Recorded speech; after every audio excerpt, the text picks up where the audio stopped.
La réforme des astreintes. Tout le monde en a entendu parler, tout le monde l'attendait. Sur le papier, c'était vraiment la promesse. Une promesse de reconnaissance, de meilleure reconnaissance du travail si exigeant des praticiens hospitaliers. Mais voilà, entre la promesse et la réalité du terrain, il y a parfois un monde. Alors quel est le verdict aujourd'hui? C'est justement ce qu'on va décortiquer ensemble. Et pour avoir le fin mot d'histoire, le SNPHR est allé directement à la source. Il a mené une enquête d'envergure auprès de celles et ceux qui sont en première ligne tous les jours. L'idée, c'était simple, confronter la théorie, le texte officiel, à la pratique, à ce qui se passe vraiment dans les services. Et je vous le dis tout de suite, les résultats, ils sont assez étonnants. La question était toute simple, très directe. Alors, comment ça se passe vraiment chez vous? Mais derrière cette question, les réponses, elles, dessinent un tableau, disons, beaucoup plus nuancé et même assez préoccupant. Allez, on plonge dans les chiffres. Voilà, on y est. Le terrain parle.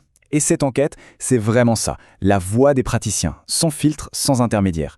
C'est le retour direct du terrain et c'est absolument crucial pour comprendre ce qui coince. Et le moins qu'on puisse dire, c'est que cette voix a été entendue. Regardez un peu cette carte. On parle de 1540 praticiens qui ont répondu. 1540 partout en France, que ce soit en CH ou en CHU. C'est une mobilisation vraiment impressionnante. Et ça donne un poids énorme aux résultats qu'on va voir. Maintenant, attention, un chiffre. Juste un chiffre pour commencer. 44%, retenez-le bien celui-là, parce qu'il est, assez révélateur. 44%. C'est le pourcentage de praticiens qui estiment avoir compris la réforme. Vous avez bien entendu. Moins d'1 sur 2. Franchement, c'est un signal d'alarme énorme sur le plan de la communication. Parce que la question est simple. Comment voulez-vous qu'une réforme soit bien appliquée si la majorité de ceux qu'elle concerne n'en maîtrisent même pas les bases? Alors justement, allons voir de plus près. Quels sont ces problèmes concrets, ces fameux points de friction qui, sur le terrain, transforment une bonne idée en véritable casse-tête? L'enquête, elle, les a mis en lumière de façon très claire. Le tout premier problème, et il saute aux yeux, c'est le manque d'infos. C'est flagrant. Et ce qui est fou, c'est que c'est un problème à tous les étages, que ce soit l'info qui vient du ministère, de la direction de l'établissement ou même de la CME. À chaque fois, une majorité de praticiens la jugent mauvaise ou insuffisante. En clair, le message ne passe pas. Nulle part. Et forcément, ce flou a des conséquences bien réelles et parfois désastreuses.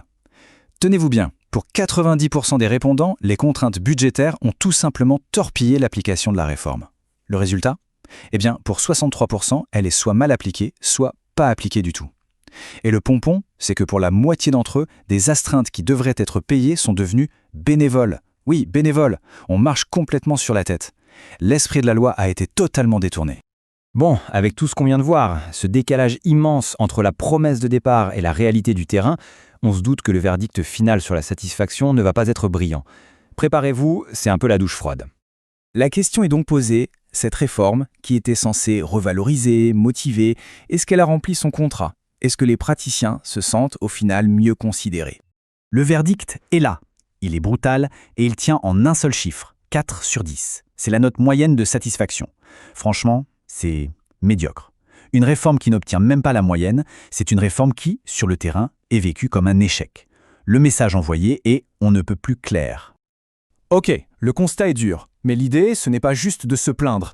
Face à ce bilan, le SNPHR ne se contente pas de critiquer. Au contraire, il se positionne en force de proposition, avec des solutions très concrètes pour, justement, corriger le tir et faire en sorte que ça marche.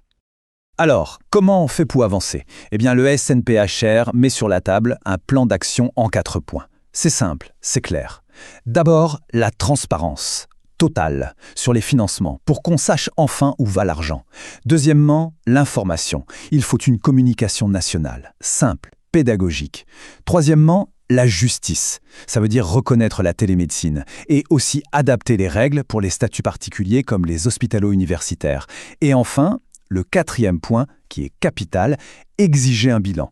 Une vraie clause de revoyure au niveau national et rapidement avant la fin du semestre. C'est juste du bon sens. Et tout ça est parfaitement résumé par cette phrase du SNAPFAR, « Il n'est pas question de remettre en cause la réforme, ni son esprit, ni son contenu. Au contraire, il s'agit désormais de se donner les moyens de valoriser à sa juste valeur le travail des praticiens. » Voilà, tout est dit. Le but, ce n'est pas de tout annuler. L'idée de base est bonne. Il s'agit juste de l'appliquer correctement, pour de vrai. Donc, pour résumer, on a les données, on a identifié les problèmes et les solutions sont sur la table. Une revalorisation juste, elle est possible, elle est à portée de main. Alors la vraie question qui se pose maintenant et qui s'adresse directement aux autorités de santé, elle est toute simple. Qu'est-ce qu'on attend pour agir ?